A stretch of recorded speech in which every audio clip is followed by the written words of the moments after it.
ముందుగా అందరికీ ఉగాది శుభాకాంక్షలు. అండ్ ఈరోజు వార్ అప్డేట్స్ గురించి మాట్లాడుకునే ముందు మనం ఒక ఇంపార్టెంట్ విషయం గురించి మాట్లాడుకోవాలి. అండ్ ఆ విషయం వచ్చేసి సన్స్ ఆఫ్ లిబర్టీ ఇంటర్నేషనల్. రీసెంట్గా మన ఎన్ఐఏ ఒక 6 యుక్రేనియన్స్ని అండ్ ఒక అమెరికన్ని అరెస్ట్ చేసింది. అండ్ దీని గురించి ఆల్రెడీ మనం లైట్గానే ఒక వీడియో చివరిలో ఇన్ఫర్మేషన్ ఇచ్చాను. అండ్ ఆ 7గురిలో ఒకరు వ్యాన్ డైక్. అండ్ ఇతను సన్స్ ఆఫ్ లిబర్టీ ఇంటర్నేషనల్ అనే ఆర్గనైజేషన్ యొక్క ఫౌండర్. అండ్ ఇప్పుడు ఎన్ఐఏ ఇతన్ని అండ్ మిగతా వాళ్ళని ఒక టెర్రర్ ప్లాట్ కింద అరెస్ట్ చేసింది.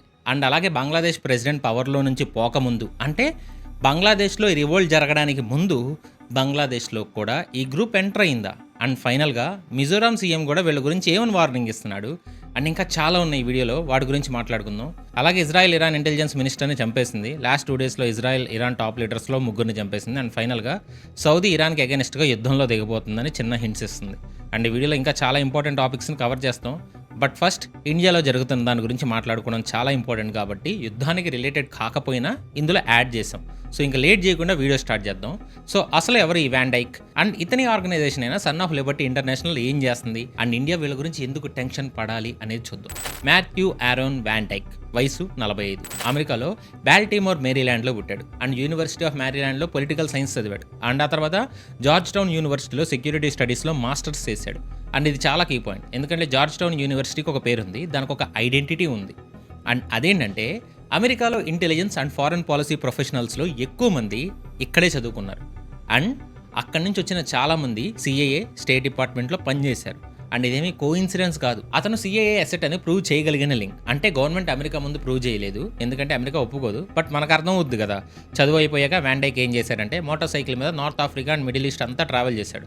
సో చాలామంది ఆబ్వియస్గా తను ఒక ట్రావెలర్ అని అనుకుంటారు. బట్ ఈ ట్రావెల్ చేసే టైంలో వీడు ఏం చేశాడో చూడండి. 2011లో లిబియాలో గడాఫీ అగెనిస్ట్ రెబల్ ఫైటర్స్లో జాయిన్ అయ్యాడు. మీకు గడాఫీ తెలుసు కదా, లిబియాను ఒక రేంజ్లో పెడదామని అనుకున్నాడు. పేరుకు మాత్రమే డిక్టేటర్, బట్ ఆయన 45 సంవత్సరాల రూలింగ్లో లిబియా చాలా డెవలప్ అయింది. ప్రజల లైఫ్ స్టైల్ మారింది. అండ్ మిగతా డిక్టేటర్స్లా కాకుండా అతను విమెన్ రైట్స్ ప్రయారిటీ ఇచ్చేవాడు. అండ్ ఆయన చేసిన తప్పు ఒకే ఒక్క తప్పు, అమెరికాకి అగెనిస్ట్గా ఉండడం, పెట్రోల్ని అమెరికన్ డాలర్లో కాకుండా గోల్డ్ బ్యాక్డ్ కరెన్సీలో అమ్మడానికి ట్రై చేయడం. అండ్ దీని గురించి ఆల్రెడీ మీకు లాస్ట్ వీడియోలో చెప్పాను. అమెరికాకి డాలర్ ఎంత వాల్యూ ఉంది అనేది దానికి రీజన్. ప్రపంచంలో 80% క్రూడ్ని డాలర్స్లో అమ్మడమే. సో ఆయన చంపడానికి హ్యూమన్ రైట్స్ అని, తొక్కా తోలు అని చెప్పి ఆయనకి అగెనిస్ట్గా కొంతమంది తయారు చేసి ఆయన్ని పవర్లోంచి తీసేయడానికి ట్రై చేశారు. అండ్ అప్పుడు ఆయన వాళ్ళని బ్రోటల్గా అణిచేశాడు. అండ్ అదే టైంలో హ్యూమన్ రైట్స్ అని చెప్పి నాటో ఆర్మీ కూడా అక్కడ దిగి ఈ అపోజిషన్కి హెల్ప్ చేసింది. అండ్ చివరికి గడాఫీని ఒంటరి చేసి చంపేశారు. అండ్ నాకు తెలుసు ఆయన చాలా చెడ్డ పనులు చేశారు. బట్ ఆయన టైంలో లిబియాని చూడండి, అండ్ ఇప్పుడు లిబియాని చూడండి. లిటరల్గా ఒక విమెన్ బ్లాక్ మార్కెట్గా మారిపోయింది ఆ కంట్రీ. ఆకలి చావులు ఎక్కువయ్యాయి. And all this happened because Gaddafi గారు అమెరికాకి అగెనిస్ట్గా వెళ్ళారు. అండ్ అమెరికాతో ఉంటే ఈ ఫ్రీడమ్ తొక్కతోలు అనేది ఏమి ఇష్యూ కాదు. ఎనీవేస్, ఇదంతా జరగడానికంటే ముందే, అంటే అక్కడ అపోజిషన్ ఫైట్ స్టార్ట్ చేసిన కొత్తలో వ్యాన్ డైక్ గాడు అక్కడ రెబల్స్కి హెల్ప్ చేస్తూ ఫైట్ చేశాడు. అండ్ అక్కడ గడాఫీ రెజిమ్ వాళ్ళు వీళ్ళని అరెస్ట్ చేశారు. దాదాపు 6 నెలలు జైల్లో ఉన్నాడు. రెబల్ ఫోర్సెస్ జైలు బ్రేక్ చేసినప్పుడు బయటపడ్డాడు.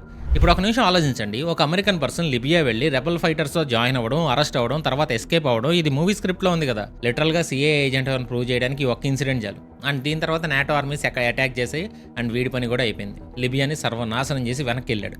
అండ్ ఎప్పుడైనా లిబియా గురించి ఒక డెడికేటెడ్ వీడియో ఫ్యాక్స్లో ఖచ్చితంగా చేద్దాం. అమెరికా కంట్రీని ఎలా నాశనం చేసింది అండ్ అమెరికన్ ప్లేబుక్ ఏంటి అనేది. ఎనీవేస్, లిబియాని సర్వనాశనం చేసిన తర్వాత సిరియాకి వెళ్ళాడు. రీజన్ ఏంటో తెలుసా? అక్కడ జరుగుతున్న సిరియన్ కాన్ఫ్లిక్ట్ గురించి అండ్ అలాగే మిగతా ఇన్సిడెంట్స్ అన్నీ కలిపి ఒక డాక్యుమెంటరీగా చేస్తానని చెప్పి వెళ్ళాడు. కానీ జర్నలిస్టులు జేమ్స్ వాలీ అండ్ స్టీవెన్లని ఐసిస్ అతి దారుణంగా చంపేసింది. ఆ తర్వాత వెనక్కి తిరిగి పరిగెత్తాడు, ఎందుకంటే వీడు కూడా వెళ్తే వీడిని కూడా అలాగే చంపేస్తారు. బట్ దీని తర్వాత అంటే 2014లో సన్స్ ఆఫ్ లిబర్టీ ఇంటర్నేషనల్ అనే ఒక ఆర్గనైజేషన్ ఫౌండ్ చేశాడు. ఈ ఆర్గనైజేషన్ ఏం చేస్తుందనే కదా మీ డౌట్. వాళ్ళ వెబ్సైట్లో ఏం రాసుకుంటారంటే ఆపరేస్డ్ పాపులేషన్స్కి ట్రైనింగ్, సపోర్ట్ అండ్ రిసోర్సెస్ చేస్తామని, వాళ్ళు లిబరేట్ అవ్వడానికి హెల్ప్ చేస్తామని. అంతేకాదు, వాళ్ళ ఆర్గనైజేషన్ ఏదైతే ఉందో అది first military contracting firm run on non profit మోడల్ని ఆ వెబ్సైట్లో ఉంది. అంటే ఎటువంటి ప్రాఫిట్ లేకుండా ఒక మిలిటరీ కాంట్రాక్టింగ్ ఫర్మ్ని నడుపుతున్నామని. ఎవడైనా నమ్ముతాడా? ఒక ప్రైవేట్ ఆర్మీ ఎటువంటి ఫండింగ్ లేకుండా ఇదంతా చేస్తుందంటే. అండ్ ఇది స్టార్టింగే ఒక అమెరికన్ ఎజెండాను మోసుకుంటూ ఇరాక్ వరకు వెళ్ళింది. సో ఈ సోలీ అంటే దాని ఆర్గనైజేషన్ షార్ట్కట్ సోలీ మొదట ఇరాక్లో నిన్వేష్ ప్లెయిన్ ఫోర్సెస్ అనే ఒక క్రిస్టియన్ మిలిషియాని ఐసిస్కి అగెనిస్ట్గా ట్రైన్ చేసింది. అండ్ ఒక రకంగా మంచి విషయమే, ఎందుకంటే ఐసిస్ రూలింగ్లో మైనారిటీస్కి లిటరల్గా ఎటువంటి రైట్స్ ఉండవు. అక్కడ అమ్మాయిల్ని అత్యాచారం చేస్తారు అని చాలా జరుగుతాయి. కొన్ని దారుణాలు మనం ఊహించలేము కూడా. అలాంటి వాళ్ళకి ట్రైనింగ్ ఇవ్వడం అంటే చాలా మంచి విషయమే. బట్ ఇక్కడే అసలు లాజిక్ ఉంది. 2015లో ఈ ఫోర్సెస్ స్టార్ట్ అయ్యారు. అండ్ అండ్ అదే ఇయర్ మిడ్ ఆర్ ఎండింగ్ నుంచి ట్రైనింగ్ ఇవ్వడం మొదలెట్టారు. అండ్ 2017 ఎండింగ్ వచ్చేసరికి ఈ 9 వే ప్లేన్ ఫోర్సెస్ అనేది లేకుండా పోయింది. అది వాళ్ళు ఇచ్చిన ట్రైనింగ్. లిటరల్గా క్రిస్టియన్స్ హెల్ప్లెస్నెస్ని ఆసరాగా తీసుకుని ఐసిస్ ముందు వాళ్ళని బలిపశువులను చేశారు. అండ్ దీని తర్వాత వెనిజువెలాలో ఆపరేషన్ చేశాడు.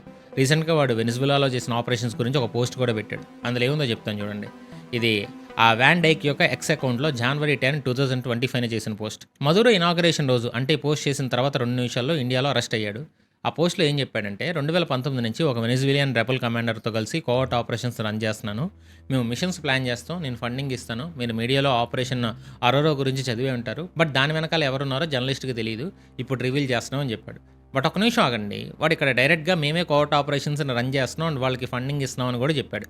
బట్ ఇంతకు ముందు వాడు రన్ చేసేది నాన్ ప్రాఫిట్ అని చెప్పుకున్నాడు కదా, ఇప్పుడు ఫండింగ్ ఎక్కడి నుంచి వస్తుంది?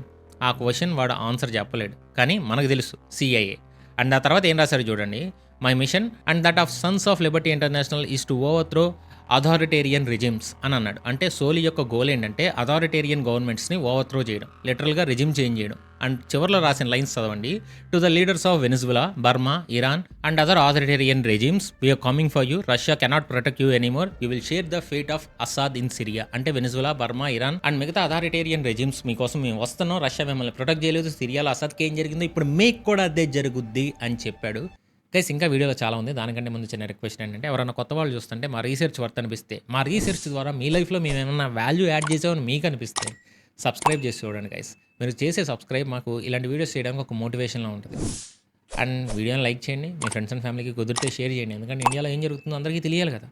అండ్ ఇంకా లేట్ చేయకుండా వీడియోని కంటిన్యూ చేద్దాం. ఈ అసాద్ సిరియాని దాదాపు 24 సంవత్సరాలు రూల్ చేశాడు, గుర్తుపెట్టుకోండి. అండ్ ఈ అసాద్ సిరియాలో ఉన్న ఐసిస్కి అగెనిస్ట్గా ఫైట్ చేసేవాడు. ఏ ఐసిస్కి అగెనిస్ట్గా వీళ్ళు ఇరాక్లో క్రిస్టియన్స్కి హెల్ప్ చేస్తామని చెప్పుకున్నారు, అదే ఐసిస్కి అగెనిస్ట్గా ఈ అసాద్ కూడా ఫైట్ చేశాడు. అండ్ అసాద్ పోయాక అక్కడ లీడర్ ఎవరో తెలుసా? అహ్మద్ అల్ సహారా, ఇరాక్ అల్ ఖైదా మెంబర్. ఏ అల్ ఖైదా కోసం అమెరికా దాదాపు 21 సంవత్సరాలు ఆఫ్ఘనిస్తాన్ని నాశనం చేసిందో అదే అల్ ఖైదాని ఇప్పుడు సిరియాలో పవర్లో కూర్చోబెట్టారు. అండ్ లిటరల్గా ఈ అహ్మద్ అల్ సహారా ఒక హార్డ్ కోర్ ఉగ్రవాది. కావాలంటే ఇమేజ్ చూడండి, ఇందులో వాడే 2 తలకాయలను పట్టుకుని ఉంది. ఇలాంటి వాడిని పవర్లో పెట్టారు. అండ్ వ్యాన్ డైక్ యొక్క ఎక్స్ అకౌంట్లో చూస్తే 5.84 lakh ఫాలోవర్స్ ఉన్నారు. అందులో లిబియా, సిరియా, యుక్రెయిన్, వెనిజులా అన్నిటి గురించి పోస్టులు ఉన్నాయి. ఇన్వెస్టిగేటర్స్ ఈ ఎంటైర్ సోషల్ మీడియా హిస్టరీని అనలైజ్ చేస్తున్నారు. అండ్ ఇప్పుడు ఇండియాలో ఏం జరిగిందంటే ఈ వ్యాన్ డైక్తో పాటు 6 యుక్రెయినియన్స్ ఇండియాకి టూరిస్ట్ వీసా మీద వచ్చారు. అండ్ అలాగే మొత్తం 14 మంది యుక్రెయిన్స్ ఇండియాలో వేరే వేరే డేట్స్లో ఎంటర్ అయ్యారు టూరిస్ట్ వీసా మీదే. వాళ్ళు వేరే వేరే ప్లేసెస్ నుంచి గౌహతికి వెళ్ళారు. అండ్ అక్కడి నుంచి మిజోరాం వెళ్ళారు. మిజోరాం అనేది ఫారినర్స్కి రిస్ట్రిక్టెడ్ ఏరియా. అక్కడికి వాళ్ళు ఎంటర్ అవ్వాలంటే ప్రొటెక్టెడ్ ఏరియా పర్మిట్ కావాలి. వాళ్ళ పర్మిట్ లేకుండా ఎంటర్ అయ్యారు. అక్కడి నుంచి ఇల్లీగల్లీ మయన్మార్లోకి క్రాస్ అయ్యారు. మయన్మార్లో ఏం చేశారు? ఎథ్నిక్ ఆర్మ్డ్ గ్రూప్స్ అంటే EIGస్కి ట్రైనింగ్ ఇచ్చారు. Drone warfare training, drone operations, assembly, jamming technology ఇవన్నీ టీచ్ చేశారు.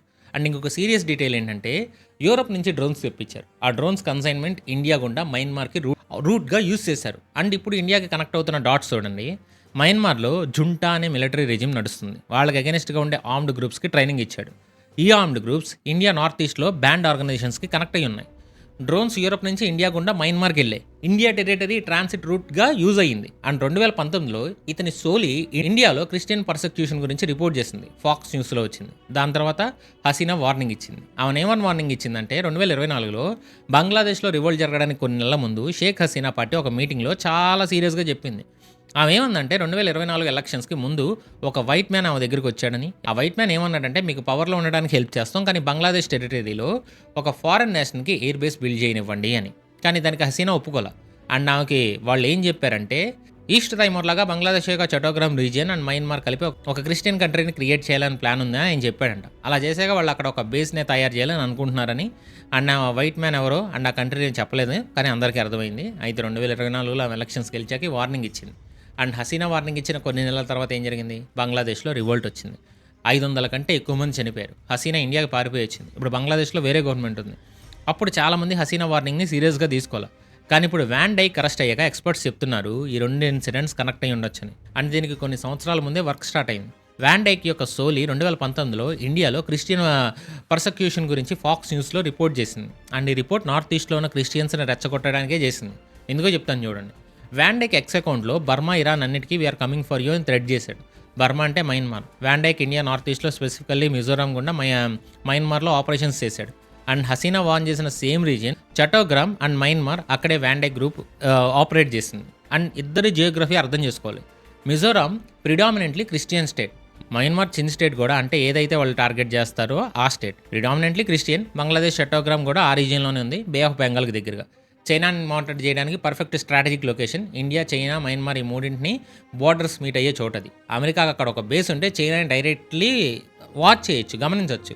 సౌత్ చైనా సీ ఆపరేషన్స్కి బ్యాకప్ ఉంటుంది. ఇండియాలో బోర్డర్ ఇష్యూస్ క్రియేట్ చేయొచ్చు. ఇవన్నీ అమెరికాకి స్ట్రాటజికల్లీ వాల్యుబుల్. అండ్ ఇప్పుడు మిజోరాం చీఫ్ మినిస్టర్ లాల్ దుహోమా చెప్పిన మాటలేనండి. మార్చి 2025లో, అంటే దాదాపు ఒక సంవత్సరం ముందే ఆయన స్టేట్ అసెంబ్లీలో చెప్పాడు, యుఎస్ అండ్ యూకే నుంచి యుక్రెయిన్ వార్ వెటరన్స్ మిజోరాం గుండా మయన్మార్ చిన్ స్టేట్కి వెళ్తున్నారు రెబల్ గ్రూప్స్ని ట్రైన్ చేయడానికి అని. అండ్ ఆ డేటా కూడా ఇచ్చాడు. 2024 జూన్ నుంచి డిసెంబర్ వరకు 2000 ఫారినర్స్ ఐజ్వాల్, అంటే మిజోరాం క్యాపిటల్కి వచ్చారు, కానీ స్ట్రీట్స్లో చాలా తక్కువ మంది కనిపించారని. అంటే టూరిస్టులుగా వచ్చి బోర్డర్స్ దాటి వెళ్ళిపోయారు. సో మనం జాగ్రత్తగా ఉండాలని వార్నింగ్ ఇచ్చాడు. అండ్ వార్నింగ్ ఇచ్చిన ఒక సంవత్సరం తర్వాత వ్యాన్ డైక్ ఎగ్జాక్ట్లీ అదే రూట్లో ఎగ్జాక్ట్ సేమ్ యాక్టివిటీతో అరెస్ట్ అయ్యాడు. ఇవేమీ కోఇన్సిడెన్స్ ఏమీ కాదు, ఇది ఒక కేర్ఫుల్లీ ప్లాన్డ్ ఆపరేషన్. దానికి వ్యాన్ డైక్ ఒక పీస్ మాత్రమే. వాళ్ళు రిటర్న్ అవుతున్నప్పుడు లక్నో, ఢిల్లీ, కోల్కతా ఎయిర్పోర్ట్స్లో పట్టుబడ్డారు. ఈ వ్యాన్ డైక్ని కోల్కతాలో అరెస్ట్ చేశారు. 3 యుక్రెయినియన్స్ని లక్నోలో, ఇంకో 3 ఢిల్లీలో అరెస్ట్ చేసి ఢిల్లీలో పాటియాలా హౌస్ కోర్టు ముందు ప్రొడ్యూస్ చేశారు. ఎన్ఐఏ 15 రోజులు కస్టడీ అడిగింది, కోర్టు 11 రోజులు ఇచ్చింది. మార్చి 27 వరకు ఎన్ఐఏ కస్టడీ. అండ్ ఇప్పుడు వాడు ఇండియాలో ఎన్ఐఏ కస్టడీలో ఉన్నాడు. మొబైల్ ఫోన్స్ అనలైజ్ అవుతున్నాయి, ఫండింగ్ సోర్సెస్ ట్రేస్ అవుతున్నాయి, లోకల్ కాంటాక్ట్స్ ఎవరైనా వాడికి హెల్ప్ చేస్తున్నారని చెక్ చేస్తున్నారు. అండ్ యుక్రెయిన్ గవర్నమెంట్ వీళ్ళని అరెస్ట్ చేయడం కరెక్ట్ కాదని ప్రొటెస్ట్ లాడ్ చేసింది. బట్ యుఎస్ ఎంబసీ మాత్రం చాలా సైలెంట్గా ఉంది, ఎందుకంటే వీడు ట్రంప్కి అగైనిస్ట్. అండ్ వీళ్ళని యూఏపీఏ, అంటే అన్లాఫుల్ యాక్టివిటీస్ ప్రివెన్షన్ యాక్ట్ కింద ఛార్జ్ చేశారు. అది ఇండియా యొక్క ప్రైమరీ యాంటీ టెర్రర్ లా. అందులో కూడా సెక్షన్ 18 కింద, అంటే టెర్రరిస్ట్ కాన్స్పరసీలో పార్ట్ అయినందుకు అరెస్ట్ చేశారు. అండ్ సెక్యూరిటీ అనలిస్ట్ అయిన డాక్టర్ బ్రహ్మా చలైని రీసెంట్గా ఒక విషయం చెప్పారు, US proxy war India's north east చేరుకుంది అని. అండ్ ఒకటి గుర్తుపెట్టుకోండి, వ్యాన్ డైక్ లిస్ట్లో ఇండియా లేదు, బట్ ఇండియన్ రూట్ ఉంది. ఇప్పుడు ఇన్వెస్టిగేటర్స్ 3 యాంగిల్స్ చూస్తున్నారు. మొదటిది, నార్త్ ఈస్ట్ని డీస్టెబిలైజ్ చేయడానికి బ్రాడర్ ఇంటర్నేషనల్ ప్లాన్ ఉందా? రెండోది, యుక్రెయిన్ లింక్స్, జెలెన్స్కీ ఓవర్సీస్ ఆపరేషన్స్తో కనెక్షన్ ఉందా? మూడోది, India Russia oil ties America సిఐకి నచ్చక ఈ ఆపరేషన్ చేపిస్తుందా?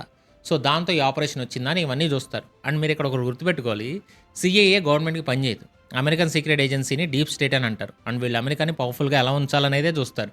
ఈవెన్ ట్రంప్ కూడా ఈ డీప్ స్టేట్కి అగెనిస్ట్గా చాలాసార్లు మాట్లాడాడు కూడా. సో అది సంగతి. ఇప్పుడు వీళ్ళు ఇండియాకి చేసిన డ్యామేజ్ ఏంటో కూడా చూడాలి. వాళ్ళ లిస్ట్లో ఇండియా లేకపోయినా సరే వాళ్ళు సపోర్ట్ చేసిన గ్రూప్స్కి, యాంటీ ఇండియా ఎలిమెంట్స్కి లింక్స్ ఉన్నాయి. అండ్ సిఏ ఏజెంట్ అయినంత మాత్రాన్ని ఇండియాలో ఇష్టం వచ్చినట్టు తిరిగితే నడవదు కదా, కుక్కను కొట్టినట్టు కొడతారు. ఇప్పుడు ఇండియాలో జైల్స్లో కూడా అదే జరుగుతుంది. అండ్ దీని మీద అప్డేట్స్ అన్నీ ఇంకొక వీడియో ఎప్పుడైనా చేస్తాను.